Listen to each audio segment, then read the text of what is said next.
નમસ્કાર ડીટીવી ન્યૂઝના પ્રિય દર્શકો, આપનું હાર્દિક સ્વાગત છે અમારી ચેનલ પર। આજે અમે લઈ આવ્યા છે દાહોદ જિલ્લામાંથી એક મહત્વના બ્રેકિંગ ન્યૂઝ। આવતીકાલે 22 જૂન 2025ના રોજ દાહોદ જિલ્લાની 267 ગ્રામ પંચાયતોમાં યોજાશે ચૂંટણીનું મતદાન।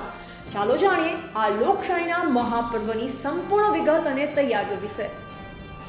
દાહોદ જિલ્લામાં આવતીકાલે એટલે કે 22 જૂન 2025ના રોજ 267 ગ્રામ પંચાયતોમાં ચૂંટણી માટે મતદાન યોજાશે।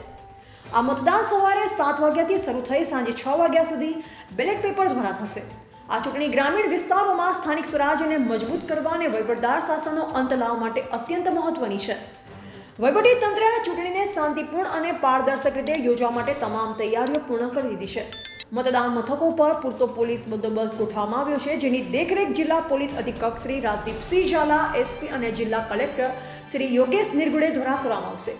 પ્રાથમિક માહિતી અનુસાર મતદાન સ્ટાફને તમામ મતદાન મથકો પર રવાના કરવામાં આવ્યા છે।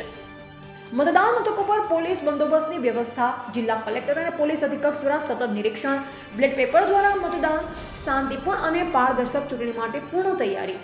આ ચૂંટણીમાં દાહોદ જિલ્લાના લાખો મતદારો પોતાના ગામના નેતૃત્વની પસંદગી કરશે। જિલ્લા પોલીસ અધિક્ષક શ્રી રાજદીપસિંહ ઝાલા, એસપીએ જણાવ્યું કે કોઈપણ પ્રકારની અનિયમિતતા ન થાય તે માટે પોલીસ તંત્ર સંપૂર્ણપણે સજ્જ છે। આ ઉપરાંત જિલ્લા કલેક્ટર શ્રી યોગેશ નિરગુડે દ્વારા પણ નાગરિકોને શાંતિપૂર્ણ રીતે મતદાન કરવા અને લોકશાહીના પર્વમાં સક્રિય ભાગીદારી નોંધાવવા અપીલ કરવામાં આવી છે। ચાલો હવે સાંભળીએ જિલ્લા કલેક્ટર શ્રી યોગેશ નિરગુડેનું આ અંગે શું કહેવું છે। કાલે 22મી જૂન 2025ના દિવસે દાહોદ જિલ્લાની લગભગ 267 ગ્રામ પંચાયતોમાં સરપંચો માટે ચૂંટણી થવાની છે। એની સાથે સાથે 1727 જેટલા વોર્ડ મેમ્બર સાથે પણ ચૂંટણી થવાની છે। જિલ્લામાં જે પણ અધિકારીઓ કર્મચારીઓ નિમવાના હતા એમની ઓલરેડી નિમણૂક થઈ ગયેલી છે। એમનું બધું ટ્રેનિંગ વગેરે પણ પ્રોપરલી થઈ ગયેલું છે અને આજે બધા જ તાલુકાઓમાં ડિસ્પેચિંગ ચાલુ થઈ ગયેલું છે અને કાલે સવારથી લઈને સાંજ સુધી આ ચૂંટણી યોજવામાં આવનાર છે। એમાં જેટલા પણ સંવેદનશીલ મતદાન મથકો છે એના ઉપર પોલીસ દ્વારા વિશેષ બંદોબસ્ત રાખવામાં આવેલું છે અને ચૂંટણી જો છે એ ફ્રી અને ફેર મેનરમાં થાય, શાંતતાપૂર્ણ વાતાવરણમાં થાય એના માટે વહીવટી તંત્ર દ્વારા, પોલીસ તંત્ર દ્વારા ખૂબ મહેનત લેવામાં આવેલી છે। કલેક્ટરશ્રી અને એસપી દ્વારા પણ જોઈન્ટલી સંવેદનશીલ મતદાન મથકોની મુલાકાત લેવામાં આવેલી છે અને જેટલા પણ સંવેદનશીલ મતદાન મથકો છે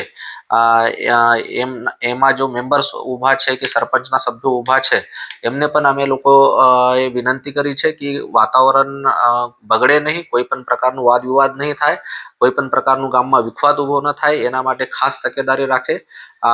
પંચાયતોની ચૂંટણી જો છે એકદમ શાંતતાપૂર્ણ વાતાવરણમાં થાય એ બહુ જ જરૂરી છે અને કોઈ પણ વોટર જે છે એમને કોઈ પણ પ્રકારનું દબાણ કે ધાક ધમકી ન હોય એવા પ્રકારનું વાતાવરણ નિર્માણ કરવા માટે જિલ્લા વહીવટી તંત્ર દ્વારા પૂરતા પ્રયાસો કરવામાં આવેલ છે।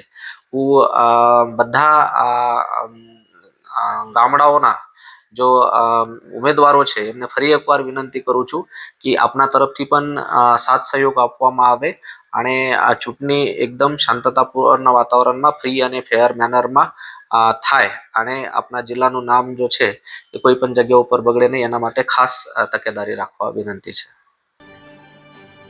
આ ચૂંટણી દાહોદ જિલ્લાના ગ્રામીણ વિકાસ અને લોકશાહી મૂલ્યને મજબૂત કરવા માટે એક મહત્વનું પગલું છે। ડીટીવી ન્યૂઝ તમને આવી જ મહત્વની અને તાજેતરની ખબરો સાથે અપડેટ રાખશે। આવી રોમાંચક અને માહિતીપ્રદ સમાચાર માટે અમારી ચેનલને સબસ્ક્રાઇબ કરો, લાઇક કરો અને બેલ આઇકન દબાવો, જેથી તમને દરેક બ્રેકિંગ ન્યૂઝની ત્વરિત અપડેટ મળે। ફરી મળીશું એક નવા સમાચાર સાથે। ત્યાં સુધી સુરક્ષિત રહો, જાગૃત રહો।